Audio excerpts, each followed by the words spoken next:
Hello, everyone, and welcome to the HP Podcast, episode number 307. I don't know what's going on, but I'm Ben, and Dave has a big old shit-eating grin on his face. Dave, what's going on over there? Nothing. Just happy to see you guys. You're just happy to be here? Just having a great time. Yeah. I don't believe you, because Brandon's also smirking now. That's fine. I feel like there's a conspiracy here happening. No, there's not a conspiracy, but there is something I wanted to talk about because I started down a rabbit hole today. Uh-oh. And I think it's a rabbit hole that a lot of people go down, especially on YouTube, and that is the world of card counting. Oh, yeah. Oh, dude, yeah. So I'm not here to tell you guys that I've decided earlier this afternoon that I'm going to change my careers to be a card counter, but like, And you usually don't want to announce that if you do. yeah, this is crazy. Like the videos of these guys like going into casinos and they have like the hidden cams and like the whole thing is let's see how long I can play at this table before I'm kicked out. But they don't actually get kicked out. Like this pit boss or casino manager will come over to them and just be like, "Hey man, you can't play 21 anymore. You can do whatever you want, but you're too good at this game, so you're not allowed to play it anymore." Like what does that say about casinos and gambling? Yeah. Yeah, it's crazy. I don't know. Yeah. Well, we know that, I mean, like everybody knows, it's just knowledge that casinos always have the upper hand, right? They're rigged to win more than they lose. If you were a casino and you go out of business because you lost too much money to gamblers, then you're not a very good casino owner because it's like rigged for you to win. But there are some games like blackjack where, you know, there's more skill involved. And there are other games like craps, where if you play certain things, you have like a 49.6% chance of winning.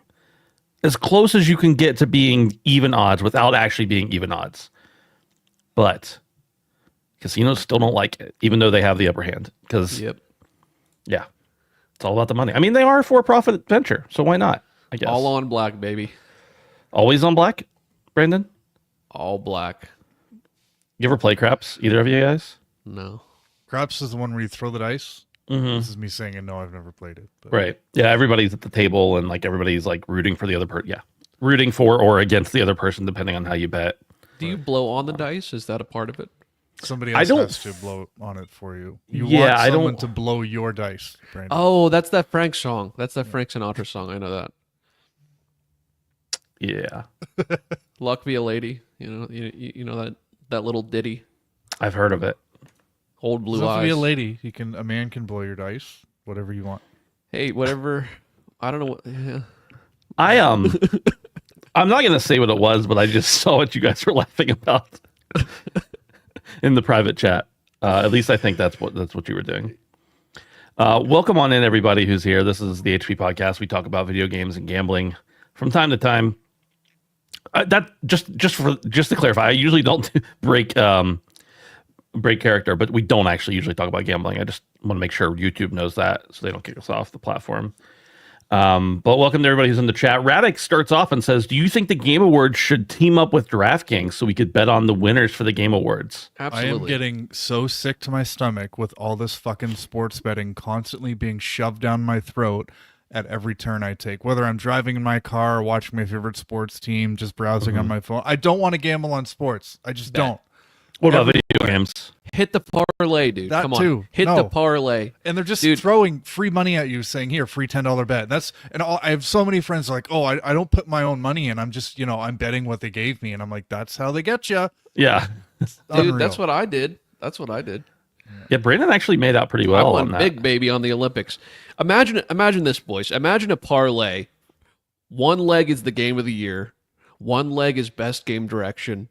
And the third leg is best RPG. Now, that's something I can get behind, Radic. I mean, truly, if I could hit a 3-leg with Jeff, I'm out. This I'm is there. my one safe haven, and I know I brought up the subject, but I guess this is not my safe haven from gambling anymore. Apparently, Do it. I'm a bad influence. Erratic says, "I see the vision." Yes. Yeah. Excellent. I am the devil on the other shoulder. Yeah, I don't know how I would feel about it as far as Jeff taking money directly from them. But if DraftKings ran something that was adjacent and it like had no tie-in necessarily with the Game Awards, like they weren't like, hey, here in the commercial break, go and bet on your games you think are going to win. Because I think there's too much influence as far as like judges and stuff like that for it to really feel fair. But if there was just, a place, I bet there is somewhere where you can just go and get, like there were, Poly Market? There has to be. Because you could bet on like, you could bet on like Counter-Strike and everything. Like, bet on like the Grammys and stuff. Yeah. There's got to be a place to do it. Will there be another slap this year at the Oscars? Over under.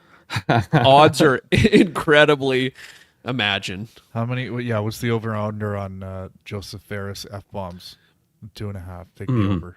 Dude, he's back. He's never quite acted up like he did the first year. Yeah. I think Jeff probably had a talk with him. Yeah. Yeah. Jeff's got to maintain that clean presence for the advertisers to get on board. It's been how many years? Will Bill Clinton kid show back up? That was 2 years ago, and I have a feeling he will not. He may show up at the gate, but they're not letting him in. They literally have his specific face. Every single employee of the Game Awards has a picture of that guy's face that said, "Do not let this motherfucker in." Yeah. I'm going to make a prediction. I made this prediction to you guys before the show. And actually, this is probably easily... you could probably find out if this is even possible because I don't know what Post Malone's schedule's like right now. But I'm gonna say there's a small chance that Post Malone appears at the Game Awards because I saw that Hunt Showdown is doing something at the Game Awards. A new season involving Post Malone drops on Thursday, and it's possible. Maybe he just shows up in a song. Maybe he does a song. But I'm saying I think there's a small chance that he could show up on stage on Thursday. Dude, I think it's possible. If this is true, 48% of people... I don't know that I could believe anything Radek says. 48% of people are betting that Astrobot is going to win Game of the Year. There's 6 choices and 48% of them with one. That's a crazy high amount. That doesn't sound right. Maybe he doesn't mean Game of the Year. Either way, that's kind of interesting. Should I drain the savings tonight, boys? I don't know how much is in the savings, but I'm going to say no. It comes out in 2 months, my friend. So just wait. That's true. You guys want to talk about some video games? Waiting for the tax return, boys. I guess we have been. The tax return, put it all on Poly Market. Put it all on black, dude. First up, don't forget, you can join us over on patreon.com/handsomephantom if you want to support the show. Help us out a little bit over there. Help us pay some bills. We appreciate that. And if you want to hang out with us, chat about... Poot was typing in the Discord today that he's working on a stool. Putting together a stool. After. Hell yeah. And I'm not 100% sure if he means like a device you sit on or something else. Maybe both at the same time. Probably, actually, everybody's kind of working on a stool at all times, right? Yeah, unless you haven't eaten in a while. If you're eating. I guess. Yeah. But like, you poop, and then immediately your body starts like, you're already making new poop. Doing the business. You can talk about things like this with us on our Discord. Wow. handsomephantom.com/Discord. We appreciate it. Is this the imminent week for Derek to talk about the Switch? For the past 8 weeks. It's been longer than 8 weeks for sure. Nintendo's announcing at the Game Awards. I believed him for way too long. I figured he knew something, but I think he thought he knew something, and then he just turned it into a bit. A bit, yeah. XDefiant is shutting down amongst all the times that they've said, no, we're fine. We're not shutting down. They're shutting down.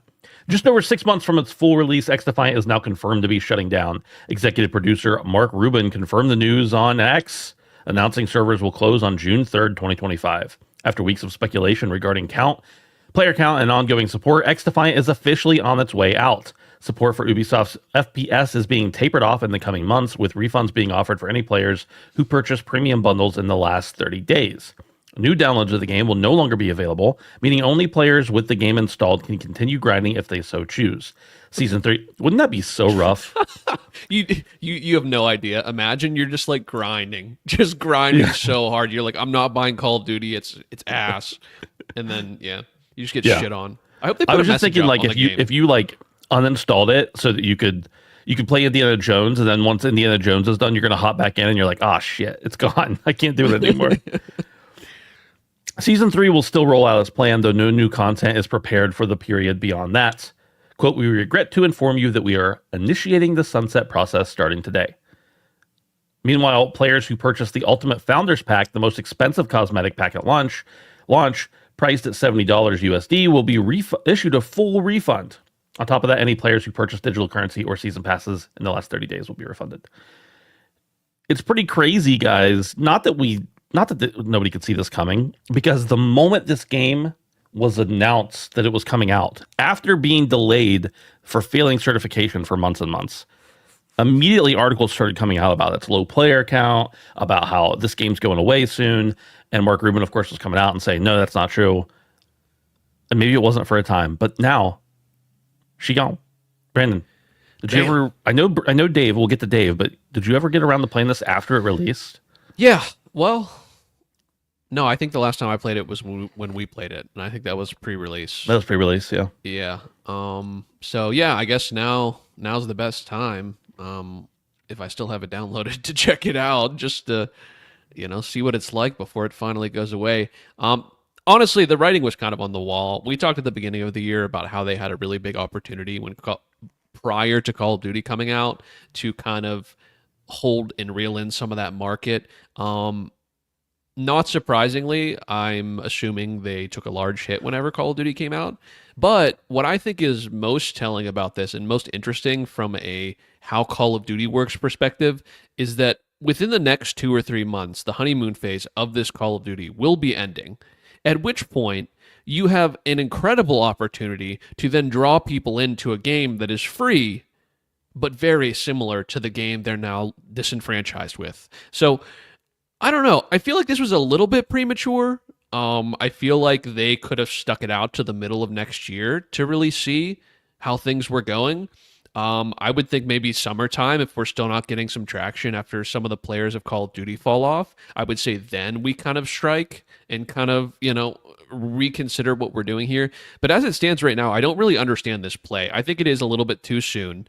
And, obviously it's a money thing, but on the same notion, you're really shooting yourself in the foot here. I think there could have been some ground retaken in a month or two, and now no one cares. No one's gonna care. You're not gonna retake any ground because you're shutting down. So that's my take. Yeah. I mean, even if they said, okay, you can still download it and play it until June or whatever, but we've disabled the store inside of it so that they don't have to issue refunds and stuff. I could see that being a thing, because why wouldn't you want people to still play it? Because it's not going to, you already have the servers running until June, so whatever. Yeah, and maybe it picks back up and it goes crazy, and I don't know. That's like the guy whose girlfriend is like, we should take a break, and he's like hoping for months. Maybe we can. That's what I just did with X Defiant. Maybe it'll be fine. Right. Exactly. It's not. So you're telling me there's a chance.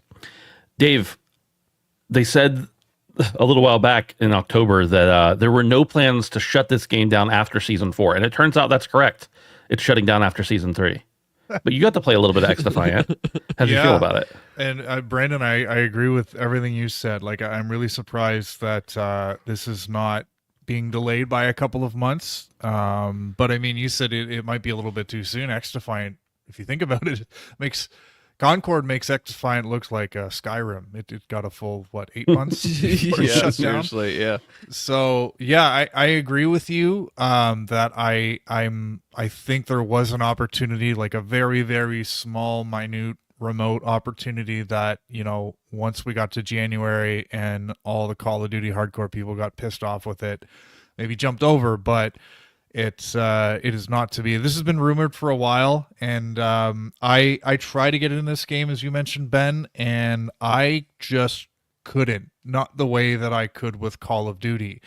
And my theory well, this isn't really a theory, but I think this is a win for skill-based matchmaking, which I need personally. And I think X Defiant showed that, because I need to be able to jump in to a game after not playing for several months, and after getting my feet wet after a match or two, feeling like, okay, I'm competent. I never felt like that in X Defiant. That game was so sweaty so fast, and its big boon was it did not have skill-based matchmaking, which was a thing that the loud minority Call of Duty fans really, really, really wanted to have removed from Call of Duty. But what this just kind of goes to prove is that what drives Call of Duty and makes it so profitable and so popular year after year is the 90% of people who don't even know what skill-based matchmaking actually is. So I think this is a win for that. It unfortunately is not a win for Ubisoft, but they tried. And this really sucks, because this was a competent first-person shooter. It didn't just have the no skill-based matchmaking that Call of Duty fans said they wanted, but it was boots on the ground. It had thoughtful maps. It had cool characters with unique abilities, and everything was balanced pretty well. So it just got way too sweaty, way too fast. So yeah, but again, this is another reminder that these free to play games, even if they come with massive pedigree like Ubisoft, do not have long leashes at all. And like, it doesn't matter what it is, it doesn't matter how much development costs, if it could get the plug pulled very, very fast. So, and we're gonna have another couple news stories that reinforce that. But yeah, rip X Defiant, I suppose. Yeah, unfortunately, this show is mostly discussion of games shutting down today. But let's go ahead and move on to another thing that maybe is part of the reason games are getting shut down. GameSpot has an article here that says gamers may spend more time watching games than playing them. Over the last decade, streamers have taken on greater prominence in the gaming landscape, and some have even attracted significant fan followings. Now, a new report suggests that players are spending more time watching gaming videos than they are actually playing the games themselves, and it may represent an opportunity for video game publishers to add more revenue from the hardcore fans. Media, I'm not going to read this entire thing, but there's a lot. Maybe I will. Media Research has released a 17-page report detailing the time that players of various age groups spend playing games and watching game-related videos. The consumer survey was conducted in the second quarter of 2024 and featured responses from players in the US, the United Kingdom, Australia, Canada, Germany, France, Sweden, South Korea, and Brazil. According to the report, the total average time that players devote to their hobby is approximately just under 16 hours a week. Only 7.4 hours are spent with the games, while the remaining 8.5 hours are devoted to watching the gaming content on Twitch, YouTube, and social media outlets. The report goes on to argue that video game companies should capitalize on this trend by creating their own platforms for players to watch game-related user content. This untapped potential for game publishers to bring video content inside their own ecosystem could theoretically attract advertisements and sponsorships that currently go to other outlets. More importantly, it could give publishers a direct line to in-game buyers among many of their most devoted customers. However, the drawback to follow these suggestions, YouTube, Twitch, and other outlets already have a sizable share of the gaming audience, attempting to convince fans to jump from a place where they can see whatever they want to a closed-off ecosystem dedicated to only a single publisher may not be as enticing as the report suggests. This kind of seems to me like, I don't really care to talk about the conclusion of this that much, but the conclusion that publishers should create their own ecosystems to watch things in seems like an AI-written response, because nobody actually thinks that's a good idea. Like, YouTube gaming shut down years ago. Now, don't get me wrong; they work fine with all their live streaming stuff. They're making plenty of money. But as people's exclusivity contracts are running out, they're going to multi-streaming, and Twitch still doesn't turn a profit, as far as we know. The last time that they talked about it, because they're still, I mean, even though they're owned by Amazon, they still have to pay for their hosting fees and their servers and everything.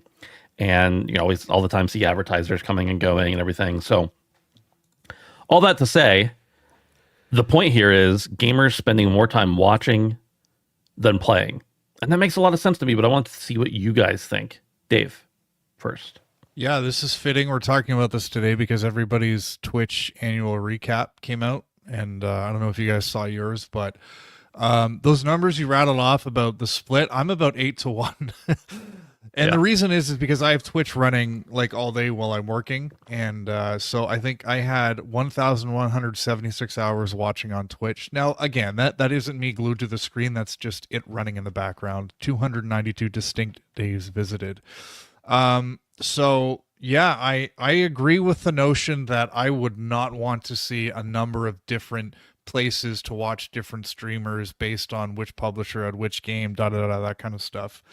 But at the same time, even recognizing that Twitch holds over 60% of the market share of the streaming market, I don't think they're as bulletproof as we might think. We constantly hear streamers talking about how little ad revenue and revenue sharing that they actually get through Twitch, and how the number of ads have increased, and it's really starting to be a detriment to the viewing experience.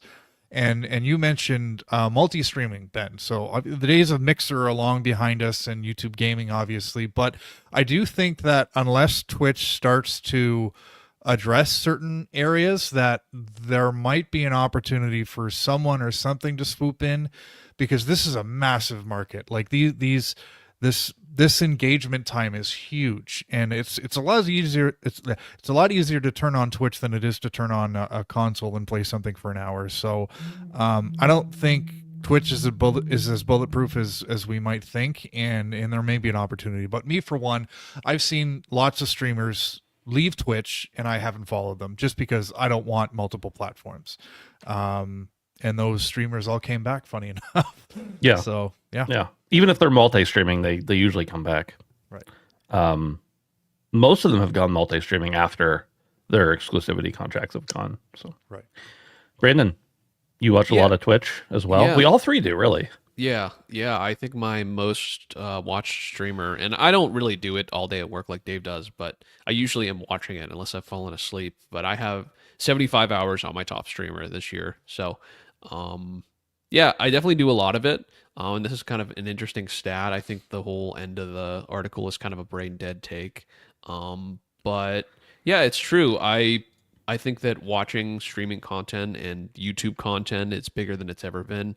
And I'm nervous for platforms like Twitch. I know they are the giant right now, and I know there's some other stuff out there, but I think there's a lot of room for improvement. We've seen things like Rumble, we've seen things like Kick, and a lot of them have been very divisive, and made some really strange choices ethically. So, yeah, it's going to be interesting. YouTube even just recently brought in a function where you essentially have two streams. You have a vertical stream and you have a horizontal stream. So that's kind of interesting. I was watching someone yesterday talk about it. You can kind of choose which one you want to incorporate, as well as TikTok. A lot of people are doing that as well. And I guess YouTube just integrated something similar to TikTok where you can like gift flowers or like, gems or whatever. So, I mean, they're always trying to monetize, and that's what the goal is, obviously, to keep these things going. But I think it's kind of a volatile thing, as you're saying, Ben. I don't think it's going away anytime soon. Whether or not Twitch will stay around is another thing altogether. But we definitely have some options here, as these other platforms, Instagram, TikTok, Facebook, people stream on Facebook and they make money. So not saying that's the majority of people, but there's a lot of options. So I don't think it's going away anytime soon. And I think it's going to continue to get bigger. Yeah.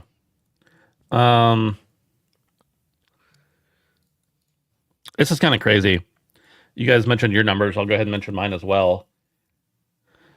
2,617 hours watched. Distinct days visited 330. Damn. Now, like you guys said, I pretty much when I sit down on my computer, I have a button I hit that opens up Discord. It opens up my browser, and it opens up, and it specifically opens up a page, Twitch page, which I then just drag over. I have 3 screens, so I don't even know what I am in. So I pretty much always have a stream on unless I'm either streaming myself or unless we're doing the podcast, which I guess I'm streaming, but like I don't have one up right now. So yeah, I pretty much always have something up, and oftentimes I'll leave stuff up like for the Overwatch drops. It was like you had to watch like 16 or something hours of of a streamer to get the top drop the last time. So I literally just left it up overnight, 2 different nights. So like I'm not necessarily, I am just having it open all the time, but I'm also not actually in front of my computer all the time. Sometimes it's on a different tab that I'm even looking at. Of the top 5 categories, it says I'm in the top 10% of viewers for each of them, which is crazy. One of them I haven't watched since March, as I'm thinking of, which is probably Elden Ring. Dude, you know, I just realized I still have my ex's Amazon Prime connected to my Twitch. I've been using her Prime sub every single month. Nice. That's awesome. Someone's got to use it, baby. Let's go. That's right. That's right. 462 hours on my top streamer, and 158 on my 5th highest streamer. But here's the really interesting thing: 1,687 chats sent. And I am positive that 90% of those were either in my own channel or somebody that I stream or somebody that I watch that's like under 10 viewers, like multiple people that I watch. Because I actually try to participate in those chats of like my friends or people who are small. The big chats, I don't even, there's no point. Like, what's the point? Yeah, so that's a lot for me. 2.62K hours, but I'm not glued to the screen all the time, but still. It's crazy. Yeah, it is a lot. What do you think? Do you think there's anything bigger here at play than just the fact that people have it on at work and, you know, they have it on another screen? A lot of people watch a stream while they're gaming too. But do you think there's anything larger at play? Like, why? Why besides? Is there any other reasons that people may watch more than they play? I still get the feeling I'm interacting with a game even though I'm just watching someone else play it. So it's almost like it's almost like I'm getting, I don't know. It's kind of like a contact high rather than smoking the joint. It's the best way I can put it. Sure. Yeah. So yeah, I mean, as I said, like sometimes I have 30 minutes to play a video game and I turn on my PS5 and it's got an update and then the game I want to play has an update and it's like I can still get that experience in part by watching something on YouTube or, you know, throwing on Twitch in the background. So that's what it is for me.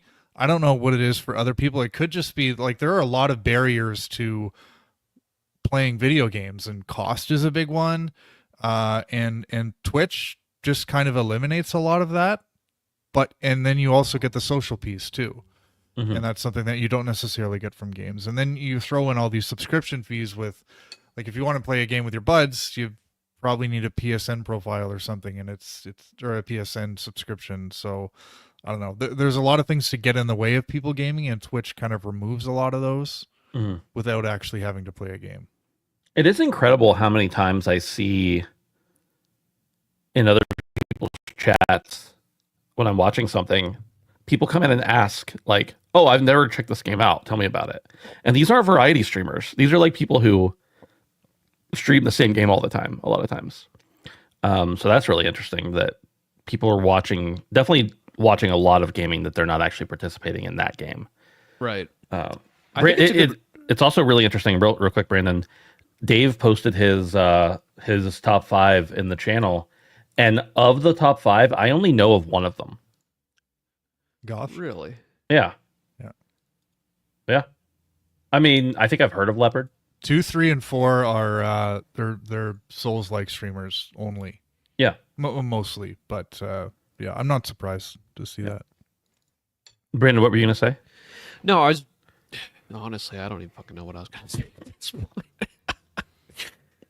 Brandon, somebody in chat noticed earlier that you did not share who your top streamer is. Asmongold. No, it's actually It's a female. someone called Saint Riot. He's an Elden Ring streamer. Yeah, he's really funny. And I think my second one might have been Jinxie, maybe. I don't know. I was trying to figure out how to fucking get my rap thing up. I did it on my phone earlier, but trying to figure out how to do it in my browser. You know, Jinxie may have been big, but he never really got that big but until he streamed with the Rizzler. So that's what I'm saying, bro. Just putting it out there. All right, let's talk about something else shutting down, because why not? Suicide Squad Season 4 going offline. I'm not going to read anything here. Basically, I'll say they're going to shut down the game as far as like the online modes. They're going to enable online mode starting on December 10th because Season 4, Episode 7 is releasing. So that's tomorrow. Oh, no, that's today as we speak. They're bringing in Deathstroke, probably because they already had everything done for him. And that will be the final season of the game, which will be Episode 8 of Season 4. And that will release in January. I assume it will run through that season, and then online features will continue to be available as through the end of that season. This game had so much potential, and it just sucks for me. Yeah, I did not have a lot of fun with it. The only fun I had with it was playing with my friends, which I know it's designed to be a co-op game, of course. So, of course, that makes sense that you'd have fun with your friends. But I want to hear what you guys think about this shutting down, the potential we had with this game, that kind of stuff. And then also, since this is the game designed to be played with 4 players, what's the future of offline mode? How's that work? Guys, Brandon, you could start.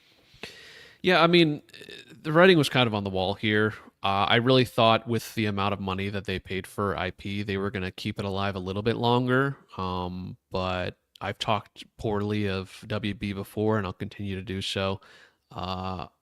It's sad. It's sad to see because this game, albeit not the best game, not the most fun game, did have life in it. I mean, the art direction was solid. The moment-to-moment gameplay was interesting, but it was just a boring game. It was just boring, just straight up boring. When you weren't actively shooting something, it was boring because you were standing there waiting for somebody to talk to you and then go to the next thing and then waiting for them to talk to you. So, yeah, I feel bad for people because I know these are like beloved characters that people finally are being able to see in games. And even when you're looking at the screen half the time, it looks pretty interesting and fun. But the reality is that it's just kind of shallow. And that kind of shined through in every single facet of this game. It's sad to see such a talented development team get stuck with such a bad and shitty idea because presumably this will impact them greatly. Especially after a shutdown. I would think maybe there was some thought of redemption. Maybe there was some thought of continuing to push the needle. But now that it's shutting down, it's just kind of like a sad thing altogether. It was sad to begin with, and now it's just in the grave. So, yeah, I don't know. This sucks. I'm not surprised, but it sucks. Mm-hmm. Davey. So maybe I read the article wrong, but from what I understand, December 10th, they're offering on offline mode, but all online functionality is going to remain until further notice. So the end of Season 4 is the end of seasonal updates, but the game is not going anywhere. I thought it was. I thought I saw that somewhere else, but yeah, you're probably right. No, they're offering the new feature is an offline mode as an option, if you like. Okay. But I agree with you guys that it's you guys are attending the funeral, but they haven't dug the grave yet. Mm-hmm. But my question is do these servers see the light of 2026? And I don't really think they do, because one of the things we've learned obviously is just the cost of maintaining the servers of these games is not insignificant. And if you're starting to offer an offline mode, then it kind of starts to show the direction you're going. So it's unfortunate, but we keep saying this is not what we want. Thanks, Ben. I don't know what you're talking about. Updating on the fly. But I had that like that the whole time. I don't know what you're talking about. And what we all wanted was we wanted an Arkham-style co-op game without shoehorned games as a service elements, which is what we ended up getting. And it was boring. It was flat. It put the focus on the wrong areas. And I really, really hope that we can get a return to form with Rocksteady and WB, because this is not what we want. It really isn't. And there was an attempt with Gotham Knights, and it was just clear from the start that game was supposed to look a lot more like Suicide Squad was, and then they just pulled everything at the last minute, and we were left with like this half-hearted fucking Gotham Knights co-op. Like that's what we wanted, but like done well from the start. So I'm sad for the developers and the people that worked on this game, but I'm also not sad because this is not what anyone asked for. So fuck you. Yeah. Man, I forgot about Gotham Knights. I probably played that game for like 20 hours solo when it was on Game Pass last year. And if I remember correctly, I had a good time with it. It wasn't enough to keep me going through the end. It was like one of those games that was, oh, I just finished this and I'm looking forward to this, and played it in between, and it was free for me. So, or part of my subscription. So, yeah, that was really cool. Have you ever seen any screenshots comparing Gotham Knights to Arkham Knight, which came out like 8 years prior? It's something ridiculous, but when you look at the two side by side, it is mind blowing how much they dumbed that game down. Like, I don't know. Look what they did to our boy. When you look at Gotham City, like it's great. Yeah. It was a shame. It wasn't a great game by any means, but it was good enough, to get me through a few hours of it for sure. But I'm really, really sad about this. I was excited for Suicide Squad until it actually released, or I guess until some previews of it, because it just wasn't. I don't know how to say this. It's not that I think Kill the Justice League is bad. It's not bad. It was just boring. And I think if I had gotten the chance to play more of it, let me start that over. The whole time I was playing it, the first couple hours of it, I'm like, oh man, this is going to be a lot of fun once the game opens up. And this is kind of what Brandon was saying. I was like, once this game opens up and it stops stopping me every 2 seconds for a mission and everything, and I can just go and do whatever I want with 3 friends, this is going to be great. And we played for, I don't know, total probably like 10 hours, something like that. And it just never does. Everything you go to, the next thing is always like, here's 90 seconds of explanation. And then you do the mission and it takes you 60 seconds. And then you have to fly or get to something else the whole way across the map. And then another 90-second explanation. And it just, unfortunately, wasn't. It was almost like it was not live service enough. Like it was too guided, trying to be a live service game while not thriving as a live service game. Because I think this game could have been a good, open world live service thing. So, but yeah, we'll see what happens. I think that many people who want to continue playing this will choose to do the offline mode and not play with the randoms, which unfortunately means most randoms or, most people who want to play with a crew are going to end up not finding one. But hey, the game, it's been out almost a year now. You can't expect these games to live forever if they're not phenomenal. So unfortunately, that's the case. I hope they learn from it. I hope they make another great Batman, in the Batman genre game, the Batman universe game, because I love the characters and I thought that some of the character work was decent, and it looked cool. It looked good. It did. Ed mentions, I swear if I didn't already own a PSVR 2, I probably would have gotten that Batman game on the Quest. Batman, what's it called? Batman Quest 3. Arkham Shadow? Arkham Shadow, that's right, it. Right. I've played that game for probably like 2 hours, which in fairness, it's a VR game. I think that's probably like a quarter of it, but it is solid. It is really solid. I want to get back to it. That's the Batman game we needed. Even if it was VR, which it sucks that it's VR, but it's very well implemented. And it's very much like the old Arkham games that we were, that we wanted more of. So I hope they keep moving in that direction with the brand. I know that wasn't Rocksteady that did that, but what was the last time we had a No Man's Sky redemption story? Ed, there's a reason we always call it the what if they had a No Man's Sky moment. It's because No Man's Sky is the only one that's ever done it. Cyberpunk. But Cyberpunk was never as bad as No Man's Sky. Cyberpunk was broken. It was a good game, but it was broken. Yes. No Man's Sky was not a good game and broken.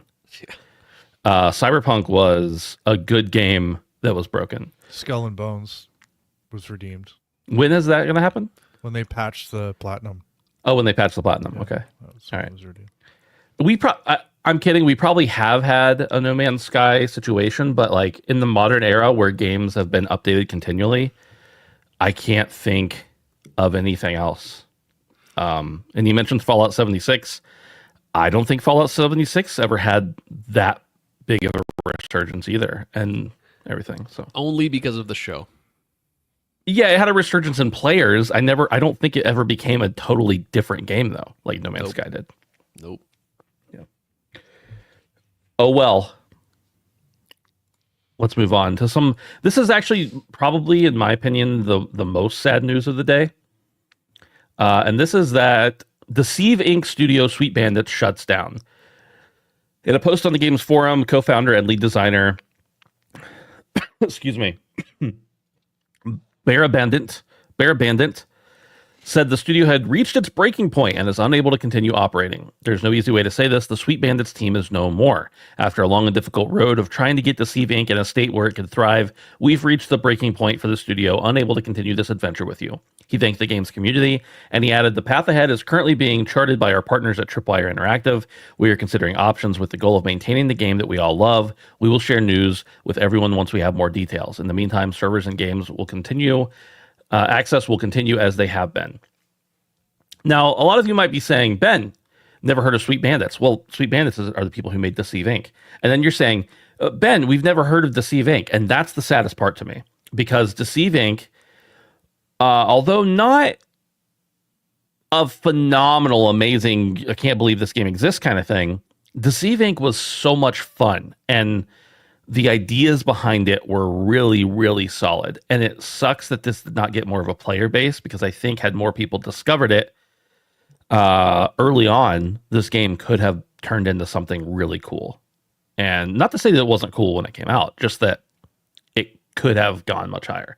And I'm part of that, because I played the game at launch and I never went back to it. But that wasn't because I didn't like it. I always like it. It's still installed on my computer. I got a new computer and reinstalled it because I liked the game so much, and I kept thinking, I'll go back to that someday. And of course, maybe we'll be able to, because they're talking about trying to preserve the game online. But I think the player base is really, really low. Let's see here what I'm just going to look on Steam charts, and it looks like 26 in game right now. Not great.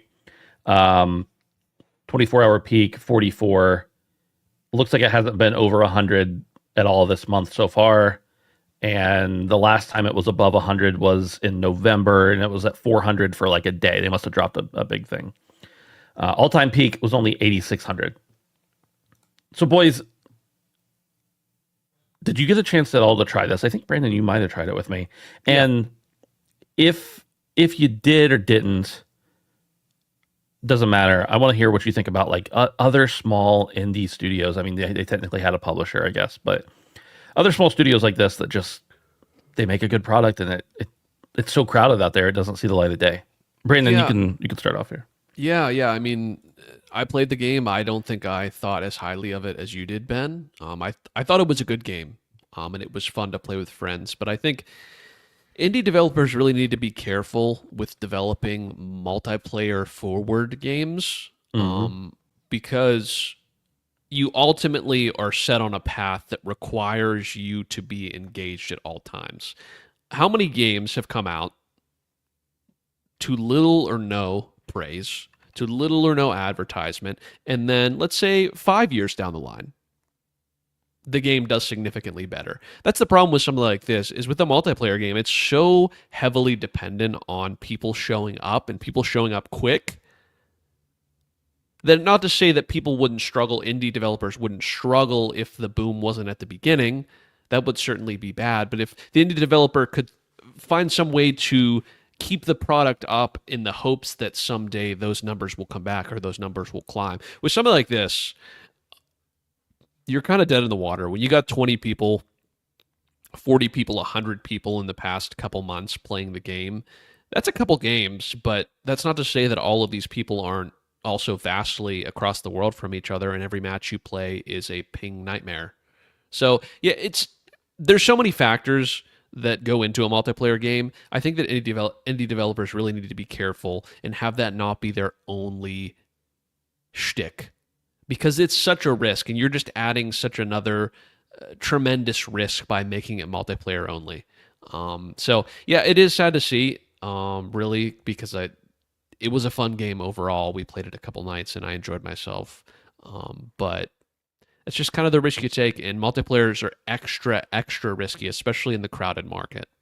Brandon, I'm trying to figure out, I think I agree with you mostly, but I'm trying to figure out what you're saying here, because if you're an indie developer and you're very passionate about multiplayer and you try to do something new and original, are you saying that people need to be careful or to not make multiplayer games that are not done by major publishers? I'm just saying that multiplayers have unique risk that single player games don't. That's all I'm saying, is not to be innovative and not to try something new, but it's extra hard, in my opinion, especially with the landscape, and there's inherent extra risk with a multiplayer game just because you're so dependent on people showing up. And not like you're not dependent on people showing up for a single player game, but really in the single player game, it's like when they buy it, that's it. You know what I mean? That's what you want, right? And in a multiplayer game, you need people to buy it and continue to show up. To keep supporting it, you mean? Correct. Yeah. For it to thrive. So that's really what I'm saying. Not that people shouldn't innovate. In fact, I think more people should do it. It's just, you got to know the inherent risks, especially in this kind of landscape, especially with this type of game. I will mention real quick before I throw it to Dave, this was a it still exists, cross-platform game. So even though they only had 44 on Steam, they had a few more probably elsewhere. But the fact that like you can barely fill a couple lobbies, a couple teams with this many players is the real point here. Like even if you have 500 people, that's still, maybe you can survive a little bit until you make your next game, but even that's really low. Dave, your thoughts on this? And did you ever play this, Eve? No, and I'm one of those people that you mentioned off the top that hadn't heard about this game. So I did look into it a little bit before we came on the show to get a sense of what this game was. And is it fair to say this was sort of in the vein of Among Us, Ben? Yeah, in the vein of, definitely not. Yeah. Yeah. The spirit of, maybe. Yeah. This is where I think games like this potentially go wrong, is we have these overnight successes where I'm thinking about things like Among Us, Vampire Survivors, Lethal Company, where it's these small games that focus a small budget on a really not singular, but a single mechanic, and they do it really, really well, and it catches on and it goes viral and everybody wants to play. And I think there's kind of this assumption that like this is a hit new subgenre and like everybody wants to play these games and there's such an appetite.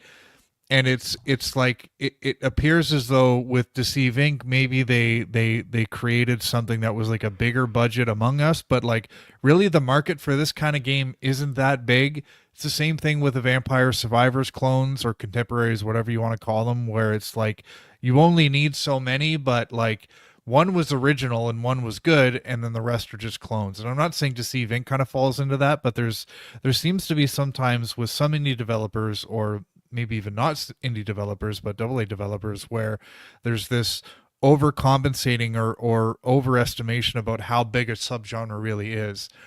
And the only time I can think where that worked in the favor of developers is like Souls-like. That was a subgenre, and turns out we need a lot of those, but I can't think of many other examples where that wasn't the case. And I don't know, did we need more than one Among Us? And maybe we could use, there's room for 2 Vampire Survivors type games, and one is Deep Rock Galactic Survivor, but we don't need any else. So I don't know. That seems like it might be the situation here. Yeah. I know you weren't saying this. I think the idea that nobody knows who you are is probably the only similarities it has with Among Us. Like, it's definitely not, I don't even know if I would call it inspired by. As a matter of fact, there's a story that came out a while ago that I think, it's funny you mentioned Souls too, because they were mostly inspired. They got the idea from Dark Souls 3, where you could disguise yourself as an NPC. But anyway, your point is valid that people need to stop just thinking that since something blew up after they worked 3 to 5 years on it, their game will blow up too. I don't think that's what happened here, but I think that that's a true point. But this game, yeah, I think being a small team means you have to put out a limited amount of stuff to begin with. And I think if people don't immediately click with that, or if they get tired of it quickly, that you suffer a huge risk, like Brandon was saying. But I thought Deceive Inc. was a lot of fun. I obviously didn't think it was fun enough for me to keep hopping back in over and over and over, but I thought it was really solid. And it's just sad to me to see someone who puts out a game that's like, if somebody puts out a game and it's total trash, I might feel bad for those people. I don't necessarily feel bad that their business failed. Businesses fail all the time, right? And I'm not saying we should like champion that, but we certainly feel bad for them. I think this was actually a good game that had some really cool new ideas, and to me it just sucks that a studio is closing because of it. And when you put that on your resume, maybe you have some work, but if you're trying to apply to something else that's a live service, it's a lot harder to get a job when a game you worked on failed, even if it was a good game. So that sucks. But let's talk about something that's not a bad game, something that is a very popular game and is not shutting down anytime soon. This comes from kitguru.net, and it says, Phasmophobia sells 1 million copies on console, pushing the game to 22 million. Making the announcement via a press release, the team at Kinetic Games revealed this impressive milestone, saying, today marks 35 days since the Steam smash hit Phasmophobia entered early access on consoles. Developer and publisher Kinetic Games, lauded for their community engagement and understanding, announces that the console versions have now sold 1 million copies. In total, since its early access release, the game has managed to sell over 22 million copies, putting it just shy of the top 50 best-selling titles of all time. For the uninitiated, Phasmophobia was initially intended to come to consoles all the way back in 2023, though it was unfortunately delayed due to an office fire. Following this, the game encountered further issues with being ported to consoles, and so to see it finally releasing to such strong sales is undoubtedly encouraging. Brandon, I know you've had a little bit of experience here with Phasmophobia. Yeah. This is a nice success story. Yeah. Yeah, no, especially off the backs of the couple stories we've been sharing today. I'm glad to see that they were able to put something on console and have it be just as critically acclaimed, received just as well, I guess is what I'm trying to say, on console. This is a game that's been on PC for a bit now. And honestly, this game kind of is an enigma to me. I feel like I'd have to watch a bunch of research videos on how to play this game properly, and I have played it a couple times and had a good time. But yeah, this game's got a lot to offer, and it's kind of cool to see something kind of different from what you typically see do so well. 22 million is a massive number by any standard, and games, AAA games, would be happy to see numbers like this. So, yeah. Dave, have you played Phasmo? I have not. No. It's a lot of copies for an early access game, though. Yeah, it's like a ghost game, kind of. Is a Phasma a ghost? Are you a ghost?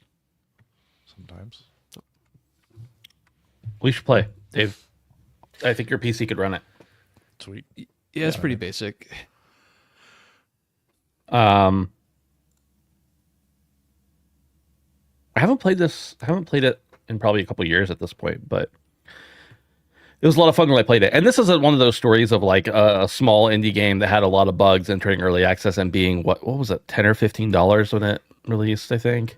So yeah, that's the right formula. If you're not sure if these games are going to take off, put it up for like $7 or $10.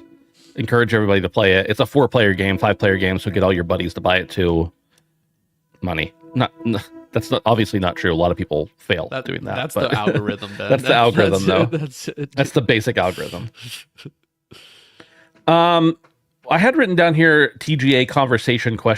We kind of talked about the Game Awards a little bit earlier, but I didn't know if either of you had anything else that you wanted to talk about with the Game Awards, any predictions, or do we just want to move on to what we've been playing? I don't care about the awards. I want to see Borderlands 4, which is confirmed. Okay. I also want to see Gears of War, which probably won't happen. I want to see Darksiders, which might happen. And I want to see Splinter Cell, which probably won't happen. So that's what I want to see. Nice.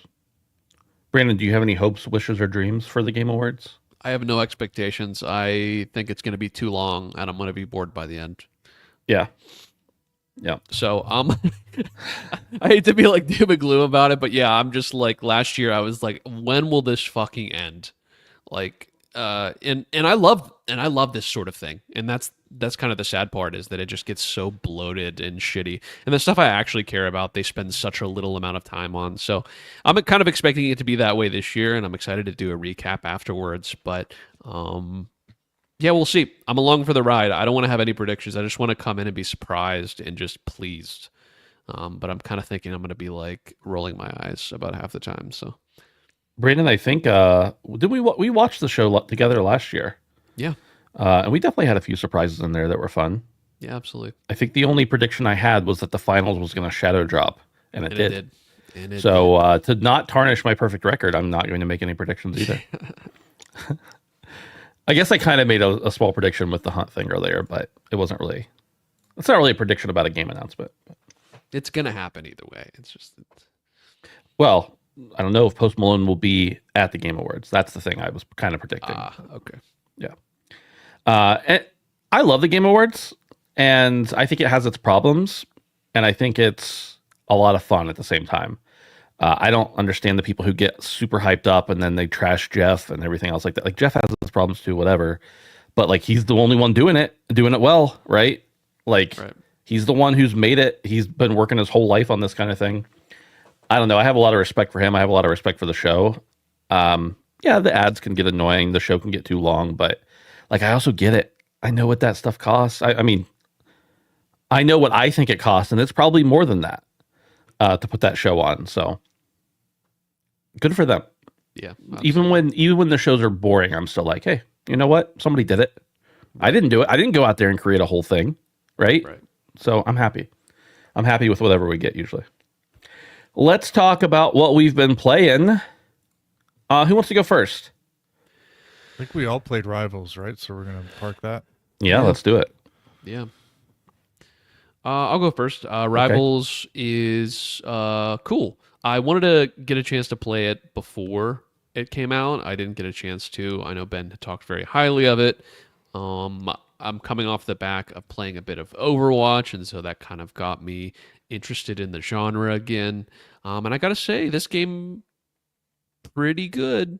Enjoying it quite a bit so far.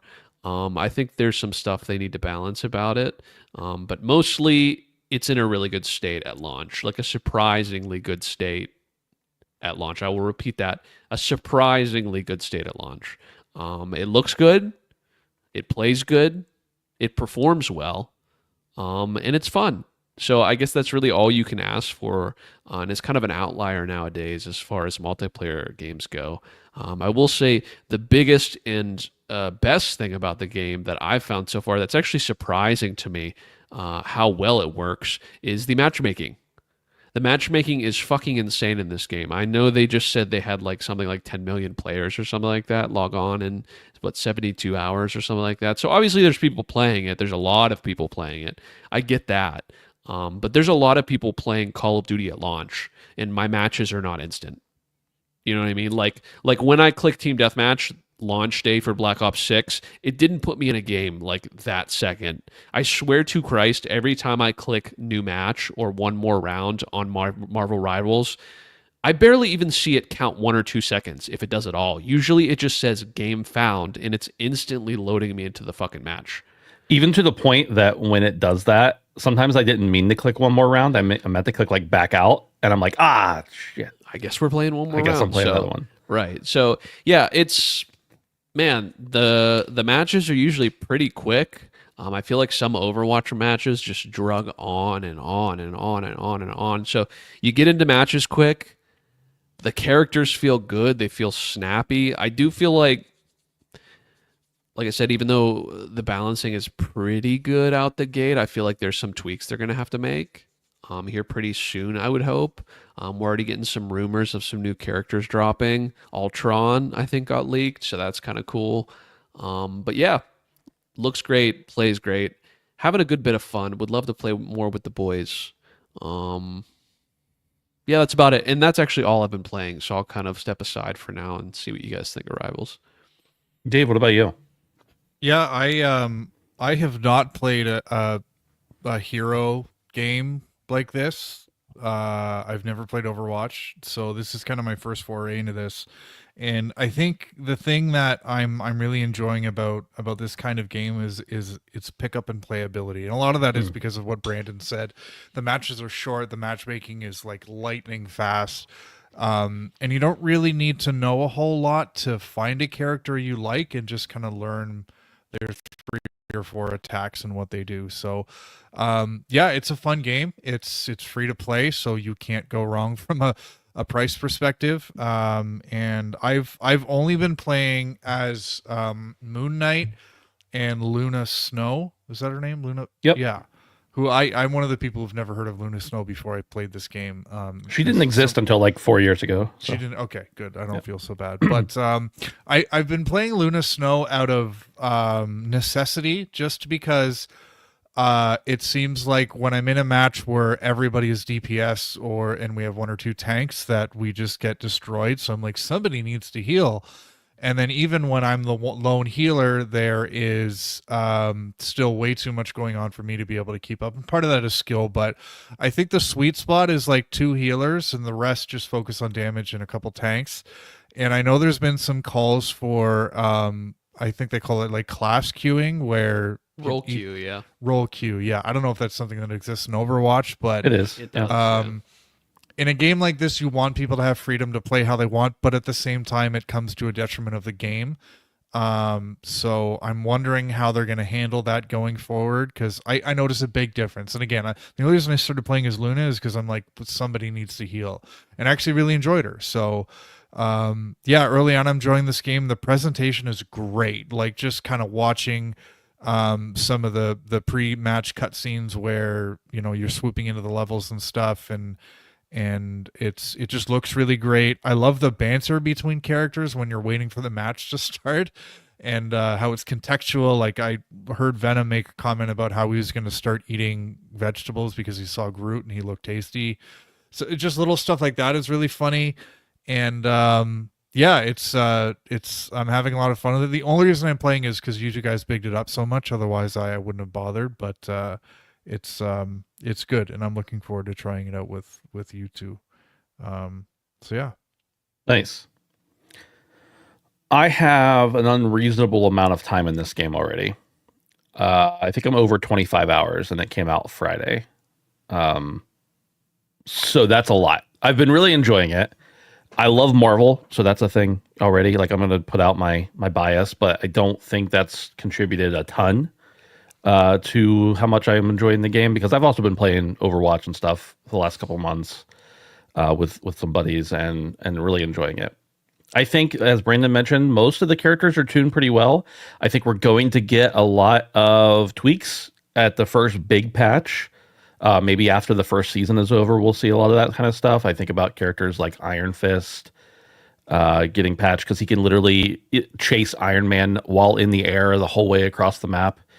He can block all ults and nukes and everything else just by parrying. He's a menace, and he's almost impossible to kill because he can dash out as quickly as he dashes in. I think that's one. I think maybe there will be a counter to him that's foolproof soon, but it's annoying. He's annoying, very much so. Everybody else I found to be relatively balanced. I think some other character like Scarlet Witch's ult might get nerfed a little bit, but I don't know by how much. Maybe her range on it, potentially. Anyway, so I've been playing a lot. I've been playing, and as new people pop in, I've been playing with them, but I'm getting really frustrated because you have to be level 10 to play competitive, which I appreciate the fact that you have to do that. But what I'm finding is that most people playing competitive are not wanting to play as a team, or they'll come in and they'll be like, all I know how to play is DPS or tank or heal or whatever. And my response is always the same. Then you shouldn't be playing competitive. If you only know how to play one class, then just play quick match and learn another class if you want to. Don't if you don't. That's fine. But like, you need to be able to play as a team and distribute the team well. And because most people are coming in just to play competitive. And I know it's early days, whatever. I've just been unable to find a good groove with a team. Sometimes I get a team and we just roll over the other team. Sometimes, but most of the time it's a struggle and nobody's really playing all that well. I'm always the first one. If there's too many DPS, I'll switch to something else.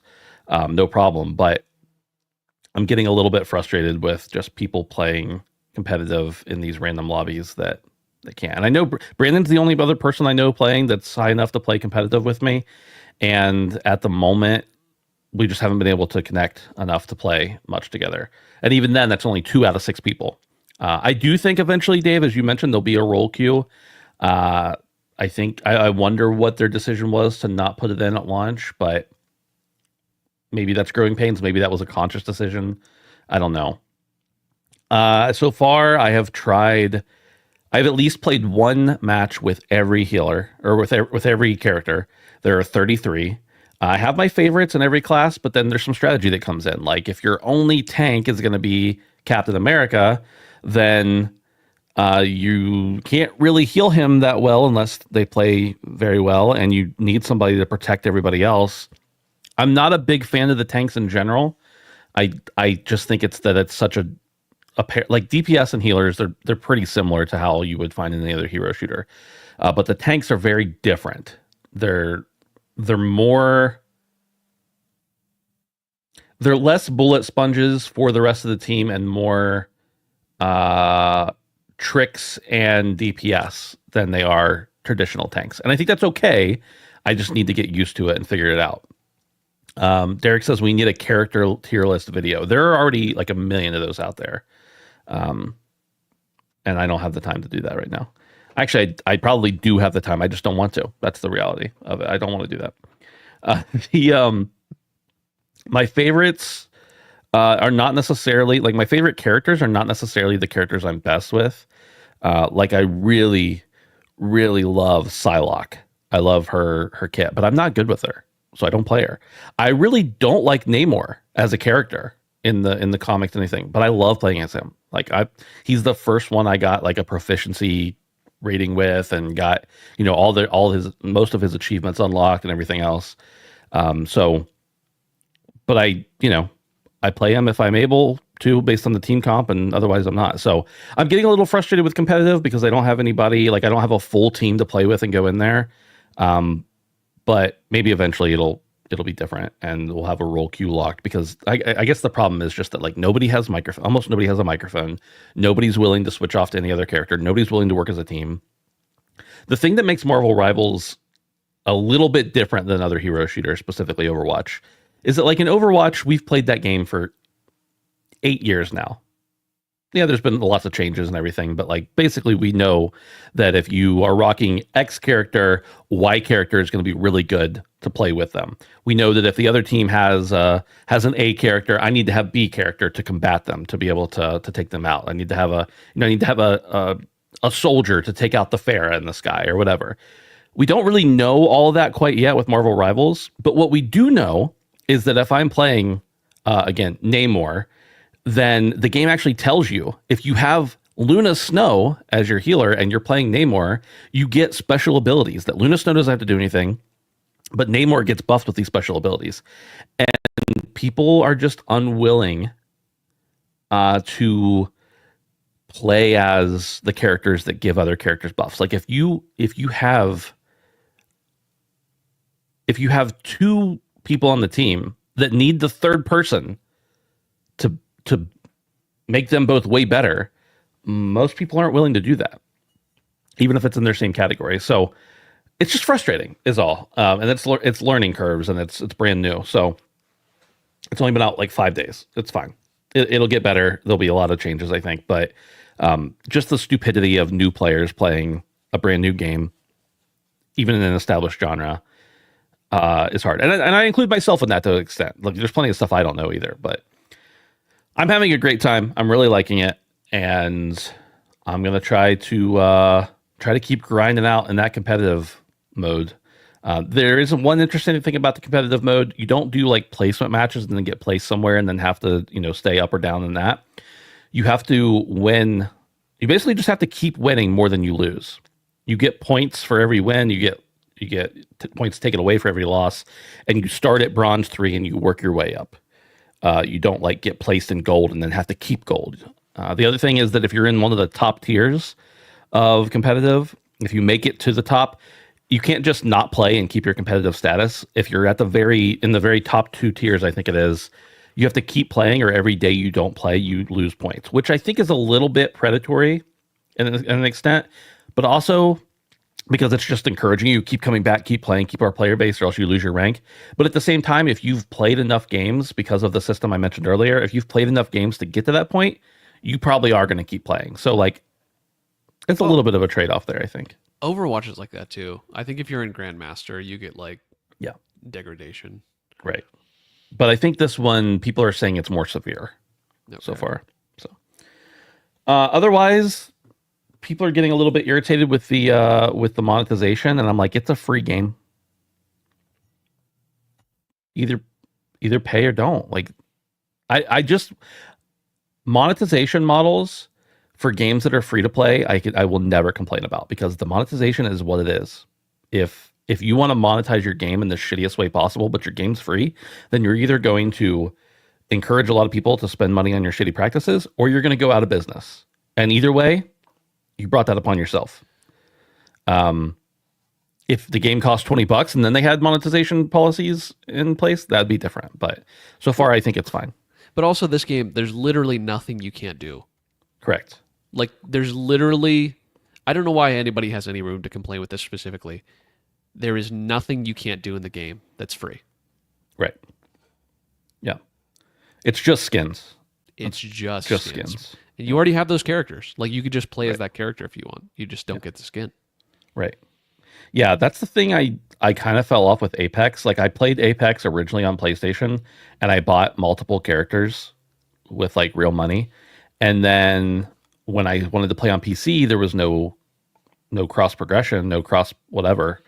And I was like, wow, I don't have my favorite character here anymore. And I already bought them somewhere else. And this game is fully crossplay, fully cross progression. If you get certain skins unlocked on like PlayStation, I don't think they transfer, but that's PlayStation's policy. That's not the game's policy. So. I don't think it's cross progression.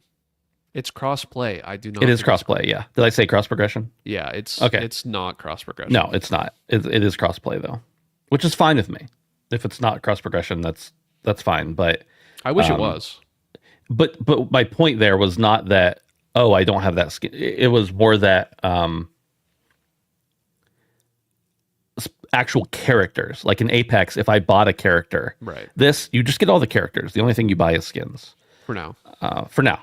I think that'll be the case. I think that they've established that as their model, that they're only going to do skins as paid things. So, and battle pass, obviously. Yeah, I hope so. So I'm liking it. Is the long and short of this whole thing. Brandon, that's all for you. All that you've been playing. Dave, you also have been playing. You finished Ghostwire. Yep, just want to quickly say I finished Ghostwire, and as much talk as there was about this game having gruesome platinum, the Golden Path is surprisingly short. Well, not short, but it's 10, 12 hours, which I think is great. So I just wanted to mention this because I wanted to shout out your 7.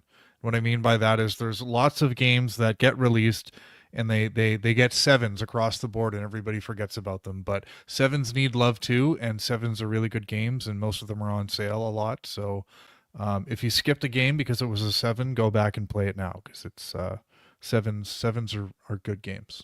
Really good games. Yeah. Ghostwire's goated, man. Yeah. I think a 7 might have been a little harsh on that game, even though I think a 7's a decent score. I think probably closer to 8 is probably where I would have put it. Yeah, these days even 8s kind of get lost though. Too. I agree. Yeah, because people think the scale only goes from 6 to 10 instead of 1 to 10. If you're not in the game of the year conversation, then you're not worth my time. Then you're trash. Yeah, exactly. For me, I've still been playing Mass Effect 1 as per my New Year's resolution from last year, or more like my bet slash dare to continue playing it. I think I'm a little over. I looked up a guide today because I didn't know how to do something or where to go next. And it looks like I am over halfway through. And so I'll definitely finish it. I have actually been making myself play a minimum of an hour of it a day in order to play something else to get done with it. And I hate that that's the way I'm playing this game because I know this is one of the all-time greats and I'm not having a good time with it. I don't think it's like I'm more positive on it than I was last week, but I'm finding myself like, oh man, I know I should go and do this side quest because I've actually heard people talk about the characters in this quest, but I just don't want to. And I think because of that, I will not make another resolution where I have to fit to play a game because even though I'm glad I'm forcing myself to play this game, I know it's not under the best possible circumstances and I'm not experiencing it in the way that I should be. Because I'm forcing myself to play it rather than playing it because I want to. Would you like to request a judicial pardon so you Yeah. get the most out of the Mass Effect experience at a time when it's more convenient for you, Ben? We want you to experience this game the way it's supposed to be happened, not in an expeditious way. So, Brandon? Well, I finished 2 of my 3, and I think that's probably all I'm going to finish by the end of the year. So Okay, so we're gonna just hand them out now, are we? yeah. No, I'm not asking for one. You can't grant a pardon if I'm not asking for it. Yeah, well, we're just putting it out there. Okay. Because it sounds like you're not playing this game the way it's meant to be played, and that hurts me. Well, here's the thing. There's 2 things, actually. One, I don't think after my experience thus far that I will ever play this game if I am not forcing myself to do so. And the second thing is, just because I'm not wanting to go and do side quests and stuff doesn't mean I'm not doing it. Like, I'm still going through I'm still trying to experience. I'm not maybe doing every single side quest and exploring all the different galaxies that you can explore that you don't have to go to, but I'm still going out of my way to do other things. And I'm enjoying the interactions. I'm understanding that, but I find that it's a slog. Like, I just did a mission, and I won't go into too much detail about what it was necessarily, but like, I literally had to go from this point to this point, and in between there are 2 giant hallways and 2 elevators that you have to take to get from here to here. And I had to go back, and this was today I played this. I had to go back and forth between these 2 points 4 different times. Is this on the Citadel? No, this is not on the Citadel. Oh, okay. It's on the planet starts with an N, I think. I'm really bad with names in general, and I thought there must be something to do along the way, but there wasn't. It was just, I started here. I had to go talk to this guy. Then this guy told me to go back over here and do this thing. So I went back over here and did this thing. Then that guy, the original guy, told me to go back over to the other thing. Novaria. Thank you, Sailor. Had to go back over. And I understand it's a product of its time. That's just how we even have games like that still. But it just drove me crazy that I was like, this is not efficient. And I spent running in those corridors and taking those elevators, which used to be loading points, but now they don't even need to be that. I'm like, that took me an extra 30 minutes that didn't have to be there. And so that kind of stuff is annoying me about it. And I know that that's a product of its time, and I know that that's the mindset I'm in right now as I'm playing it. But I'm still doing it. That was a side quest. I still did it because I wanted to experience that story. So I'm, again, like I said, I'm a little disappointed in the way I'm playing, in the fact that I'm not feeling it. But I think it's important that I play it still. And I don't know if I don't play it now, I don't think I'll ever go back to it, is the reality. So we'll see how I feel at the end. I don't think it's a bad game at all. I think it's a good game. I'm just not. I think I waited too long. I think I screwed myself and waited too long to play this game. And that sucks. I think I'm pretty positive this person listens to the show or watches, or maybe they're here right now. I don't know. I got a package. A couple years ago, somebody gave me their original God of War 2018 collector's set, which was awesome, but they forgot a part of it. They thought they didn't have it. They sent it to me this past week because they found it, and that was great. Ed, my plan for Mass Effect 2 is to not play it right now. I need to give myself some space and want to play it rather than play it because I have to. Anyway, when they sent that other thing for the God of War Collector's Edition, they also sent along this. Life is Strange for PS4. It is sealed. I mean, I think it's used, but it's a sealed copy. They obviously purchased it. I'm pretty certain for me. And Nicholas, I don't appreciate it. All right? I don't appreciate this shit being in my house. All right? I don't want this garbage. No, but actually, genuinely, thank you. This is a game that maybe most of my Life is Strange act is a bit, but I genuinely don't have any interest in it. But because I have it now, maybe I'll play it someday. Just to actually experience the thing that I've said I hated for so long. So that I've never going to play Mass Effect 2, but you are going to play Life is Strange. What world are we in right now? What I said was I wasn't going to play Mass Effect 2 right now. Okay. Those are my words. Man, I hear Mass Effect 2 is great. I've heard people who, when I've expressed my opinion about Mass Effect 1, people have been like, but you have to play Mass Effect 2. It's way better. And I believe that. And so I probably will genuinely give it a shot someday, but I think 90% of the reason I'm not having a good time is because there's other stuff I want to play, and I'm forcing myself to play this right now. I think that's part of it. And this isn't a matter of I just waited this long. I've played like at least once a month since the beginning of the year of this game, and I just haven't been able to get into it. And again, time and place, I get it. I understand it all. The other thing, I've played about 4 hours of Indiana Jones and the Great Circle. I had expectations for this game that were unfounded. I had no reason to. I thought I knew what kind of game this was going to be, and it is just not that. And because of that, I am liking it even more. I'm playing this on Game Pass, by the way. I didn't purchase it, but Indiana Jones and the Great Circle is phenomenal.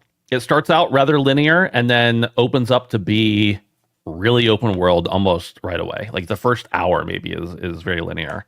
And then after that, it goes crazy. I love Indiana Jones as a character. So again, kind of like the Marvel Rivals conversation, that may be influencing my opinion on the game a little bit. But so far, I'm having a great time. My biggest problem with the game is one of its strengths is that I feel the need to explore every nook and cranny and make sure I'm not missing something. And then that just takes so much time, but it also increases my enjoyment because when I do find something that's cool, it's really cool. There was a puzzle that I ran across and I was like, I spent like half an hour. I'm like, I don't know how to do this. And so I finally caved and looked it up. I was just like, and it was like, oh, you can't do this until you get to this point in the game. I'm like, oh, great. So like sometimes that kicks me in the butt that I explore everything because I find things I shouldn't see yet. But with that said, I think it's really, really solid and I'm loving it. And I love being indie. I love how great the game looks. I'm fortunate enough that I'm playing it on high settings on everything. And it's running, I'm usually getting like between 70 and 80 FPS, which is great because the game is a beast with like, it's on 1440p. So don't get, I'm not going 4K or anything, but the game is absolutely beautiful. Little tip for anybody out there that may be struggling with this. If you have DLSS on, just try turning it off. Put on the TI, whatever it's called, the other option, because I was having a lot of lighting effects that were really bad. This is on PC, obviously. I was having a lot of lighting effects that were really, really bad until I switched from DLSS, and now it's perfect. It's absolutely perfect. It's beautiful. So I will have much more to say about that, I believe, next week. And every moment I'm playing something else, I'm wanting to be playing Indiana Jones, actually, which is a good feeling to have, too. So I think that's it for me. I've played a lot of video games this last week. A lot of video games. And more than normal. I play a lot of video games normally because I choose to do that instead of sleeping. And this week I played even more than that. So it was a good time. Good time. That's all I got, boys. Do we have a name for the show? We got to come up with a name for the show. Ed says he's going to start it tonight, hoping he can pull 4K at 60 with DLSS. Good luck, Ed. 4K in that game, if you're going to turn on full ray tracing, is going to be very taxing. I know you have a beefy rig, but it's a demanding game for sure. Sponsored by DraftKings. I think, Radic, we could get in trouble on YouTube for having that in there, even if it's a joke.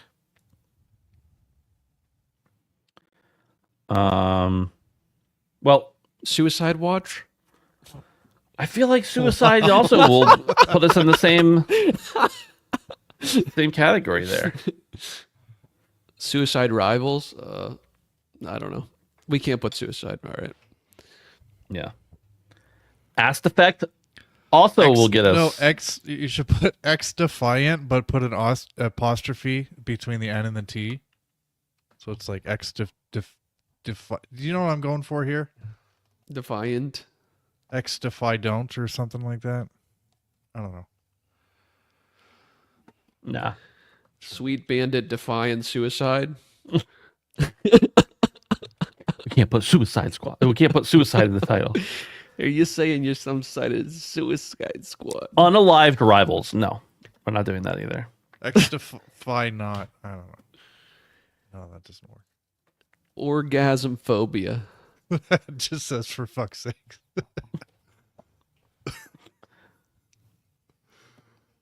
We'll figure it out in post. Just call it episode 307. It's Beautiful. already called that. Twice. Yeah. Cool. All right, guys. Thanks for hanging out. Thanks for checking Enjoy out the Game show. Awards. Enjoy the Game Awards. Try to just have some fun with it and not be expecting the world. Hey, sorry, one other thing. The Game Awards has always been kind of a cool night in our Discord, so let's keep that going. If you're Yeah, around, that's true. You know, Peep it. yeah. Dave, how can they find our Discord? handsomephantom.com/Discord, Ben. It's the best Great. way to find us. You can also Google it. Mm-hmm. No, you can't. I don't think you can. Yeah. Yeah, it's a good time. Cool. All right. Thanks for hanging out, everybody. We'll catch you on the next one. Goodbye. Bye.